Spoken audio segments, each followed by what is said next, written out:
visionary, an entrepreneur, a business owner. You want to make money from your passion and create the freedom that you've dreamed of. But it's slow. The income is slow, the impact is slow, and the freedom is slow. And here's the kicker. You've actually never been busier. You're working longer than ever, burning through daylight, and your family have forgotten who you are. You're tired and frustrated and you can't even sleep well at night. The business just feels so heavy, and all you ever wanted to do was just make the money you want to make doing the things that you want to do. And that's where I come in. Hi, if we haven't met yet, my name is Dr. Brooklyn Storme, and I'm the host of the Business Acceleration Podcast, where we shift your business from heavy to light, time poor to time abundant, and from income lack to income growth.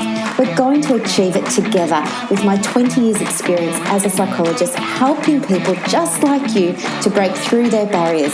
And we're going to throw in a little of the woo as well. So thank you so much for pushing play today. Let's begin. Hello, everybody, and welcome back to another episode of the Business Acceleration Podcast. I'm so pleased that you're here because today I'm going to talk with you about something that I think just about all of us have experienced at one point or another, and it's that whole roller coaster of going on a launch and setting your targets and, for whatever reason, maybe you don't hit them, and then all of the fallout that you experience as a result of that. I want to help you get some clarity around what's happening today so that you can continue to run your business from a place of true alignment. So there's a lady that I've been working with. She's given me permission to share this story. So she has been in the executive coaching space now for about 2 years, and it's just her. She mostly works from home, and then she goes out to corporations and big organizations, and she delivers workshops for them on things like mental health first aid, anxiety in the workplace, executive stress management, things like that. And she mostly works with places in Australia like banks and, organisations like that. And she's been really enjoying her work. She loves it. But lately she's decided that she wanted to move more into the online space than the offline space, which is great. So what she did was she took one of the programs that she's been running at a bank, and she thought, I'll see how I can package this up so it can be delivered online.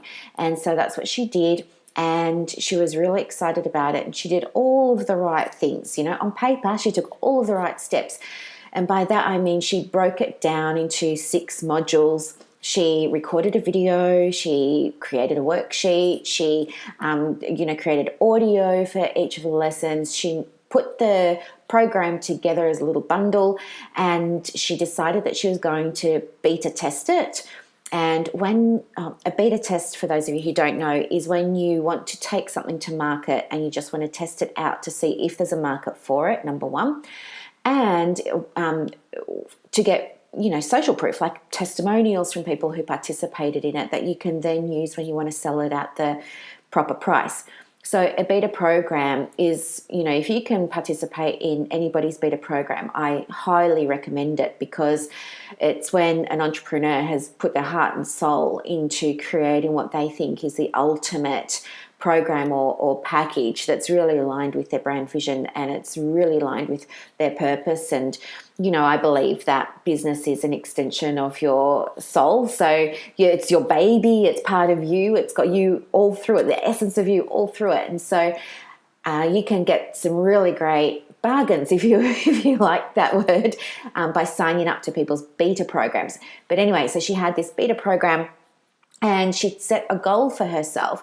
Now, normally with a beta program, what would happen is people would charge maybe half the normal recommended selling price that they're going to be selling it for down the track. So she put $97 on hers with the intention of selling it for $197 after she got the feedback from the beta group, made the changes that they suggested, got her social proof, relaunched it. Anyway, so she does the beta program, and it's mainly, friends and colleagues and people who know her that sign up, and it goes quite well, and she gets some good testimonials, and she thinks it's ready to take to market. And then anyway, she goes on the process of launching. Now, lots of people think launching is a real headache. I don't. I think if launching is a headache, it's because you're not doing it from a place of alignment. Like there's something that's not feeling right for you. So I don't want to go off on another tangent here because I can sometimes do that. But when you're feeling like a launch is pressure, when you're feeling like it's heavy, when you're feeling like you just can't, when you're feeling stressed about it, then that's telling me that it's bringing up something for you that's already inside, that perhaps needs to be worked on a little bit. Perhaps it's around fear. What if nobody buys my program? What if it doesn't get in front of enough people? What if people do buy it and they leave me horrible feedback? What if? And, so there's a whole lot of this kind of stuff that I think makes launches stressful for people who haven't done that work before they launch. Do the work, guys, and then your launch is going to be a heck of a lot easier. Trust me. Anyway, so she goes to launch it at the full price and she does this whole launch process. Now, a launch process it's really up to you. It's your business and you have to do what feels right for you. Typically for me, a launch process is about a week. I will start warming up my audience for about a week and then I will say, oh, by the way, I want to share with you that the doors to my coaching program are coming up for enrollment, which incidentally they are, but that's another story. So I will take a week to sort of warm everybody up, and there are other approaches to launching that you can do as well. Like some people really like to have, a long runway leading up to their launch. They really want to be in front of their audience consistently a certain number of times a week to make sure that they're on their audience radar before they then go into their launch. So it's different for everybody, and she did hers and nobody signed up, and she'd set herself an income goal for that launch of $10,000. Now, her overall annual goal is $100,000 from doing these online programs.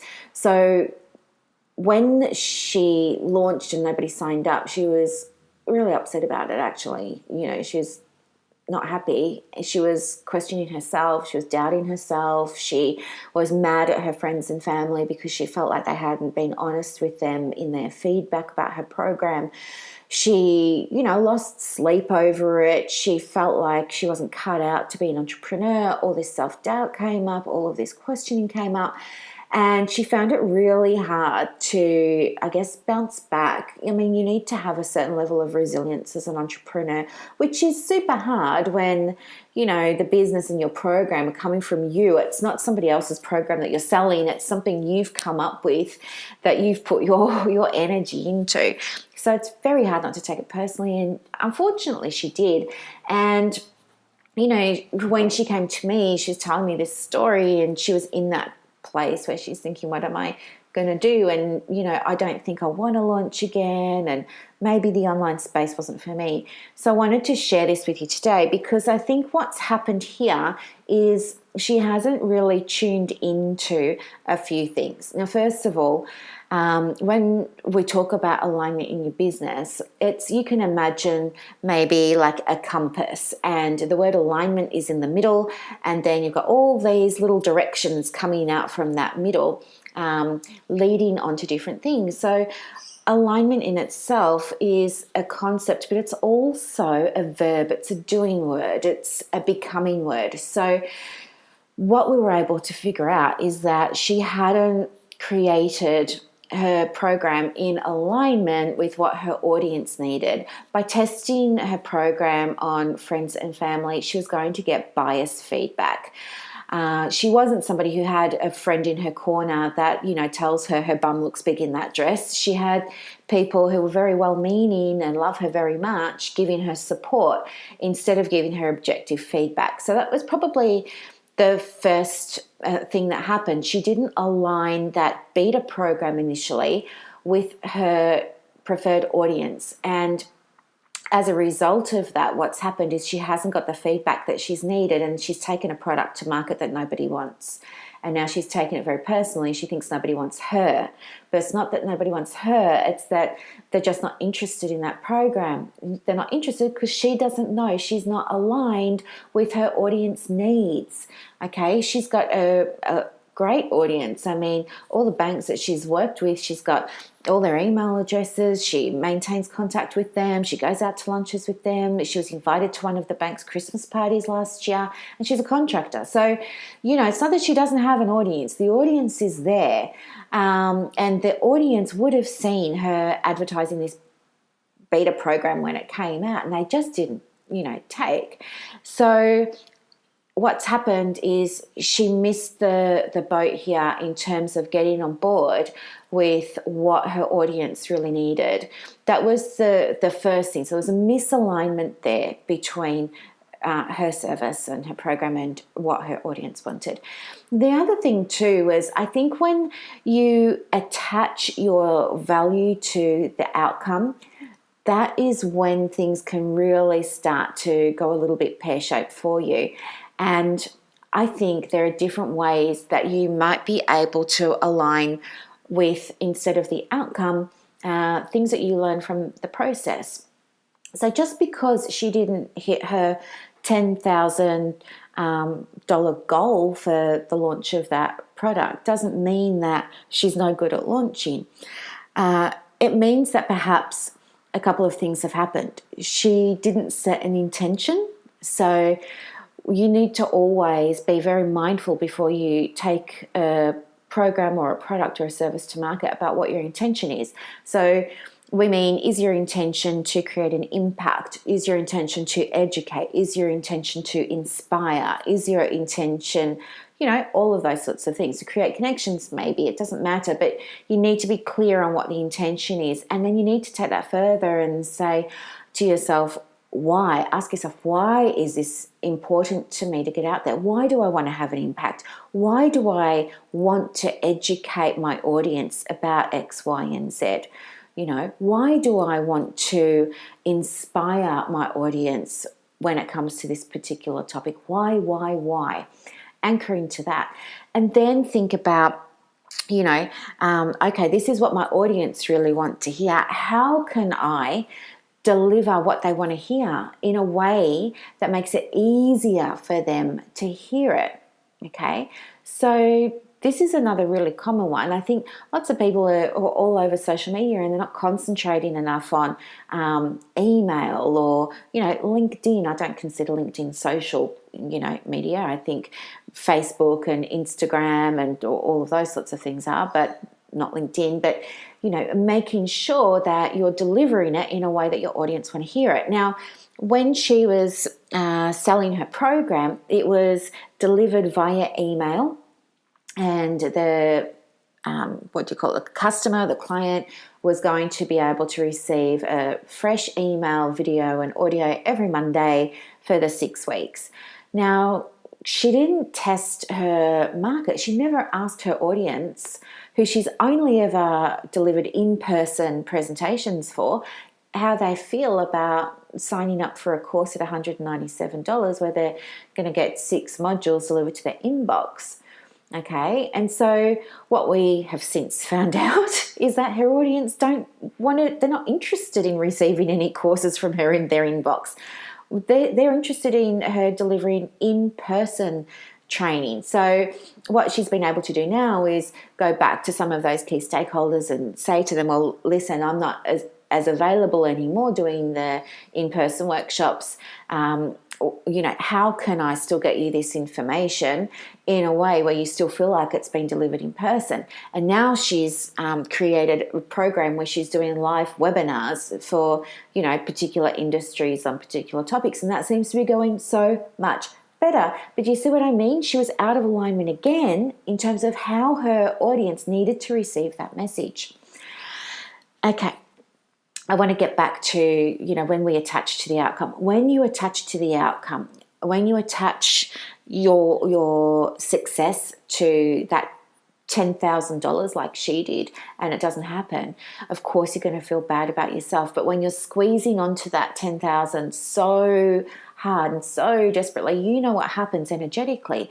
Energetically, it makes the universe say, this is repellent. I don't have enough wiggle room here to go out and deliver what she really needs. I can't go and bring her those clients. I can't go and help her with her messaging because she's holding on too tight. You have to let go. And so there are absolutely some ways that you can do that. And one of those ways, of course, is by really thinking about the process that you're using and really kind of shifting the way you interpret your goals and your outcomes.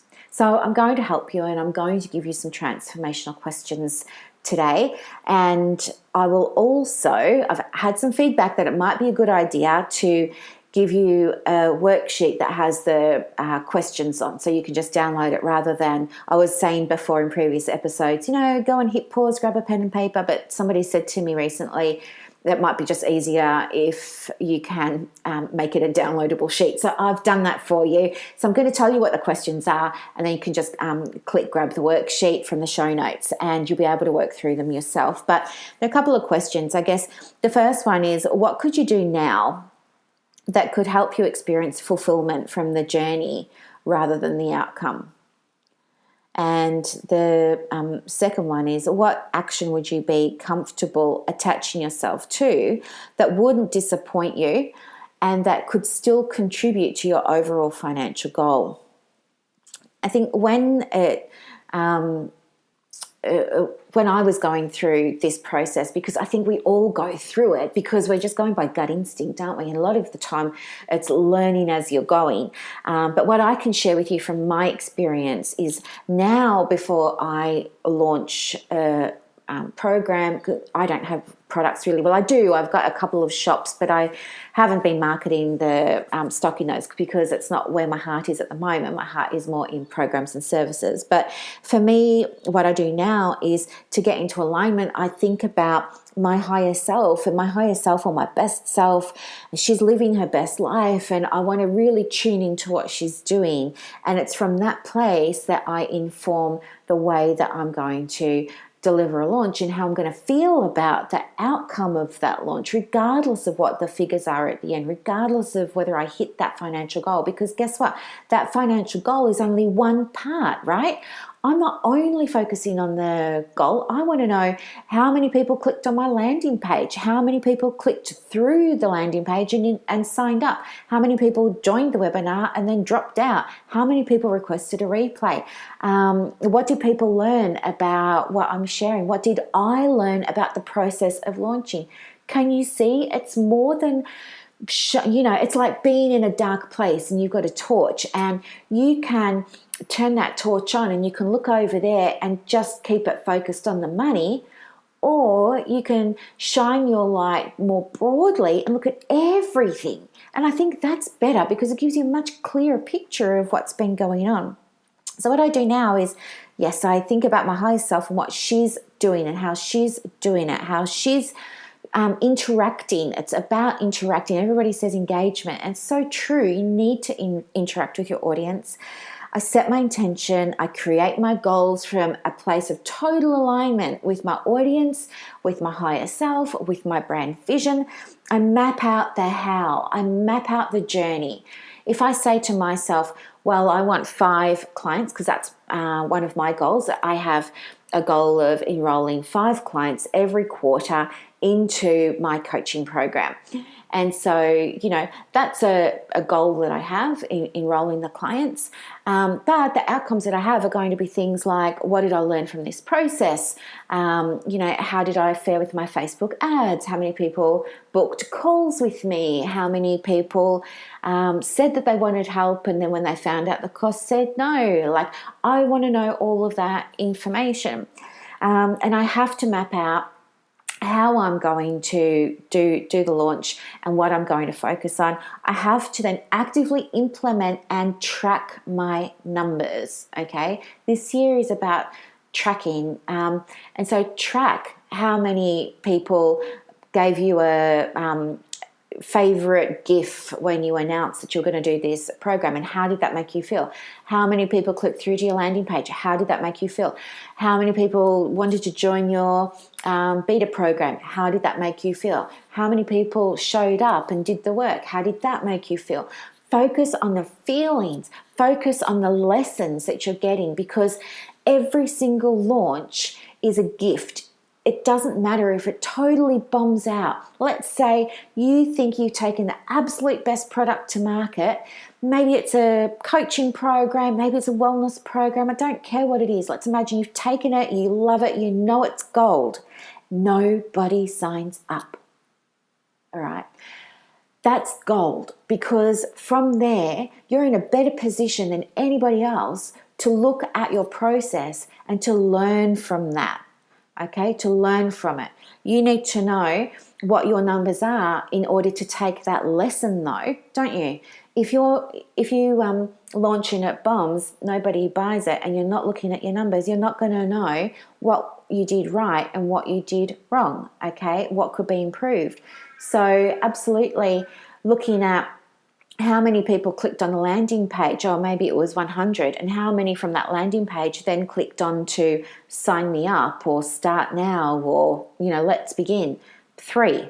Well, that's telling you that you're doing something right in terms of getting people over to the landing page, but it's telling us that maybe there's an issue with your messaging, or maybe there's an issue with your copy, maybe there's an issue with what you've put together, like the actual program, that's resulting in people not taking the step to enroll with you. And so it's really useful, because now what you can do is you can keep following your process up to that point of the landing page. And now you can change the copy in the landing page and then see what the difference is the next time you launch in terms of enrollment. Okay, and so then you'll try it again, and maybe you'll have a couple more people enroll, and then you're going to say, okay, so I'm getting 200 people over to my landing page, and I'm getting 20 people signing up or 30 people signing up. That's good. That's really, really good. And just on that, you always have to know where the process is succeeding and where it's falling over a little bit. Otherwise, you're not going to be able to fix it. And one of the really important things to understand is you might not have to rewrite all of the copy. It might not be anything to do with the copy. Maybe the copy is fine, but you've got a bright purple background, or you've got an animated GIF on there, or it's just too clunky. Maybe that color isn't resonating with people. Maybe that animated GIF that you've put on your landing page is not resonating with people. Maybe you don't have your logo on your landing page. Maybe you don't have a heading. Maybe the heading you do have isn't working. There are so many different variables, and even down to the call to action button. Nobody's going to hit a button that says subscribe. Okay, like the chances of anybody hitting a button that says subscribe are minimal.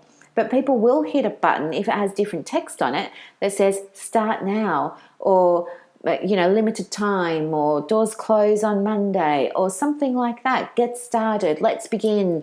I'm in. It's a heck yeah. Whatever you want to write.